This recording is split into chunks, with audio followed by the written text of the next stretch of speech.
So I have been thinking a lot lately about a concept that was first introduced to me by Anna Kelly, and that is life by design.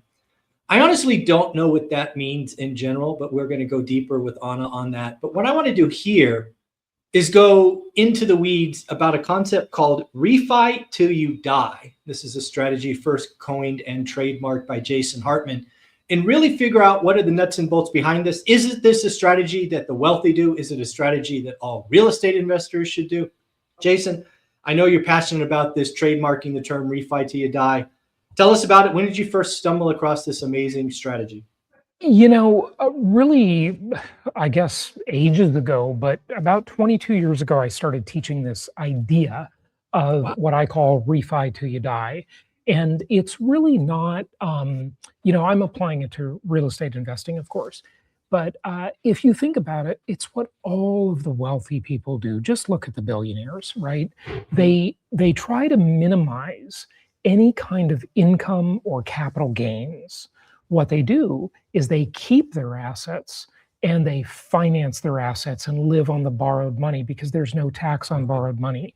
And this is a strategy that's been employed by, the elites forever, really, I think, because, the idea being there's no tax on borrowed money and you want to extract wealth from whatever assets you have in the most tax efficient way possible, because taxes are the largest expense any of us have usually. Yeah, I mean, when you think about being efficient with capital, one of the things that you should be thinking about is how to minimize your taxes, either via active income, via capital gains. That is why this refi till you die strategy makes complete sense. You spend, in my world, a decade buying assets, those assets Right. appreciates. And then every other year you go back and refi the oldest asset, pull out a gob of money and live on that. It just makes total sense to me. You want me to Yeah. bring up your presentation?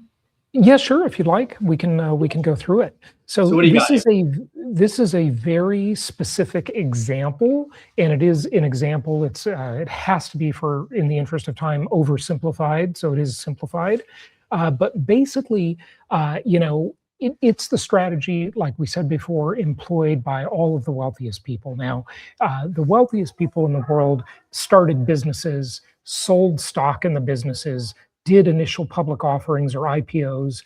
And one thing investors should really remember, Michael, and this is kind of a tangent to the topic, but this is important, okay? Just remember, the IPO is their exit strategy, okay? That's when they dump stock onto the market. A lot of people think, oh, it's my opportunity, but it's their exit. Okay, they're selling a large share of their stock, and then they'll keep a portion, of course. Elon owns, I think, about 12% of Tesla, something like that. And what they will do throughout the rest of their lives is they will simply borrow against that stock. Okay, you can do that, and of course, real estate is the most debt favored asset class in America. It's the most tax favored asset class in America, and it is the most historically proven asset class in the entire world. So it's actually better than stocks, but they've just got so many billions of dollars in stock value that, that's what they do. Of course, all the wealthy people are into real estate, but it's, for these ultra billionaires, it's not their main thing. Their main thing was their business, whether it be Facebook or Tesla or whatever. Yeah, when I think about mom and pop investors, our communities, certainly you could leverage a stock portfolio. It's certainly not as easy. It's not as common. Right. But yeah, real estate. I mean, Olivia and I mean, full transparency. We're currently refining a couple of assets where the debt on one asset was under 10%. The other asset is about 25%. So again, we almost have no basis in these, or a debt on these buildings, and we're going back and getting 60%, and we're getting 599 cash out refis. Multiple six figures. Yeah. And again, this is a strategy that we're actively doing now. They should both close this week or next. Why? Well, again, I think it's time to prepare, and I see a bunch of opportunities coming. So I prepare early so I can write disrespectful cash offers. So that's what we're doing. Yeah, and you know, it's kind of interesting. Like, people try to fit a square peg in a round hole all the time in life, right? And one of the things they try to do with income property is they try to use it to get income to replace their job. And it's just very hard to do that, folks, unless you Takes have time. a fairly low paying job. Okay. And why do I say that? Because, you know, it's really not the best bank. You want to keep it leveraged. You want to constantly be equity stripping from your properties. That is the most efficient way to do it. And that's what we're going to show you today. So let's dive into it. Okay. So here's just an example of a portfolio. This might be, you know, 4 or 5 nice quality properties in diverse markets. You know, $1 million portfolio value. You put $200,000 down. About 35 grand in closing cost. You should have reserves in cash of about 4% of the portfolio value. That's the minimum reserve requirement, in my opinion. So Okay. 4%, $40,000. You need 275,000 to execute this Okay. strategy. Okay. And again, And just to then, tie people together because the number wasn't on the screen. That's $1 million in assets. yeah, $1 million portfolio, exactly. Gotcha. So 275,000. Remember, you basically multiply your ability to do things with leverage. So it's a Yep. very, very powerful tool, and you want to use it. And then there's something called the rule of 72s that most people have heard of, some haven't. But this just basically tells you at a certain rate, how long will it take to double your money? Okay. So at 12%, 6 years, 8%, 9 years, 6%, which is, most experts will agree, the average appreciation rate for residential real estate over long periods of time. Now, of course, you can cherry pick certain time frames, and that'll be different. Certain markets, certain price ranges, whatever. Okay, you know, but we're going to use 6% as our example, and say that the portfolio value doubles every 12 years. Okay, And just to make sure So- we're still on the same page, when Yeah. you're saying double here, it's not double the 275, it's double the million. No, that's the yes, exactly. That's the beautiful thing about it. You can do much more. Remember, if you buy mutual fund, stock, bonds, cryptocurrency, precious metals, you're not usually using any leverage to do that. Okay, now you can, but it doesn't really work very well because, number one, the banks don't offer really good leverage terms against those assets. For a great reason. They're just not as proven as income property is. And number two, you can't outsource the debt repayment to someone called a tenant. You know, try renting out your gold, try renting out your cryptocurrency. I know that there are creative ways you can do this. I own all these assets, okay? But my main thing is real estate because it's the best thing, okay? But you know, you can do it with stocks, with everything, right? There are ways to do it, but they're considered very abstract, expensive, and again, you can't get a tenant to repay that debt obligation for you, and that's why real estate's very, very special asset class. So here's the way our example starts, Michael. We start at a $1 million value. Okay, nothing has happened yet because we're just starting, so there's no gain. Okay. We've got $800,000 in loans. We haven't done a refinance yet, so there's no cash out. We don't have any cash out or money to invest under our mattress yet because we haven't done anything. We got to wait. Okay. So we have $200,000 in equity when we start because that was our down payment. Okay. And let's use the example, we're 35 years old in this example. Okay. Now remember, the rule of 72 says we will double every 12 years at 6%. Okay. So let's look at the next stage of the portfolio. And now we're 47 years old. The portfolio went from 1 million to 2 million. We have a $1 million gain. We now go back to the bank and we say, hey, I want to extract equity from my portfolio. And they'll say, sure, we'll give you an 80% loan. So we're going to now get a 1.6 million in loans. Okay, we're going to have $800,000 cash out. And if we don't invest that money, okay, if we don't invest it, we are going to basically put it under our mattress and do nothing with it. We're going to simply divide by 12, $67,000 a year. Okay, now of course we're going to invest it and make it work. We have 400,000 in equity. We're 47. And here we go, 4 million.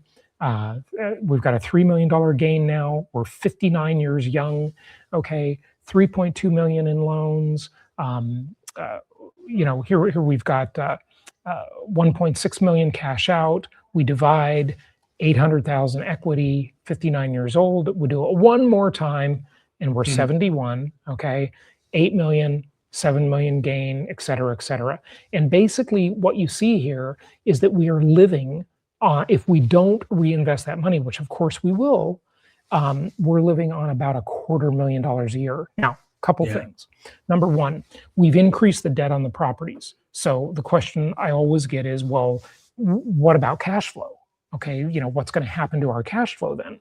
Well, our cash flow, historically at least, will be covered, the new higher debt will be covered by the rents. Historically, that has happened, okay? Nothing's for sure in the future, okay? But historically, that's been the norm, that the rents will rise to offset that new higher loan balance, okay?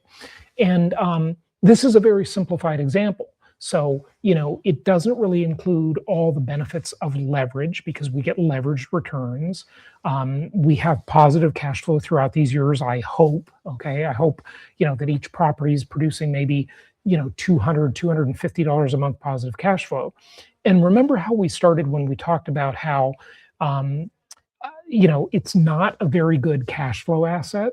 Because you would have to own a giant portfolio and have it paid off, which you shouldn't pay it off because you want to keep the leverage on that portfolio. You would have to have a very big portfolio to produce enough cash flow, usually to replace your job or your business. So that goal of people doesn't usually work if they're doing it the smart way, because then they're paying things off. And the cash flow to asset value ratio on real estate really isn't anything to write home about. It's okay, but it's not where the investment really sings, okay? It doesn't work that great. We get tax benefits throughout all of those years. We get the tenant paying down our equity. I didn't include that, okay? There's no equity pay down included here. And most importantly, inflation-induced debt destruction, which we've talked about before.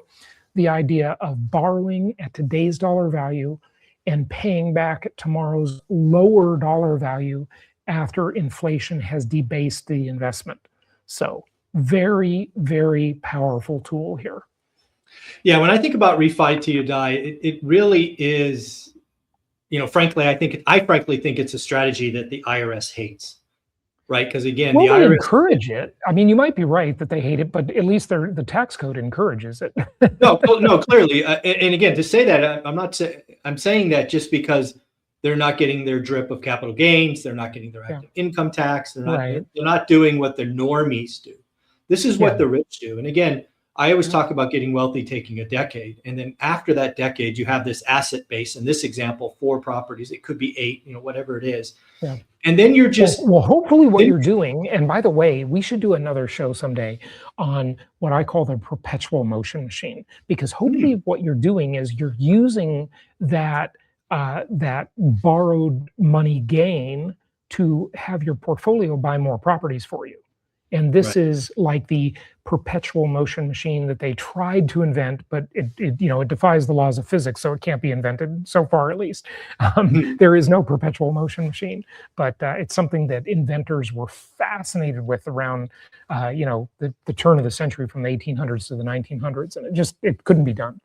Okay. Yeah, but it can be done with income property, actually. No, this is why, again, I always talk about the build phase or the grind phase and the chill phase.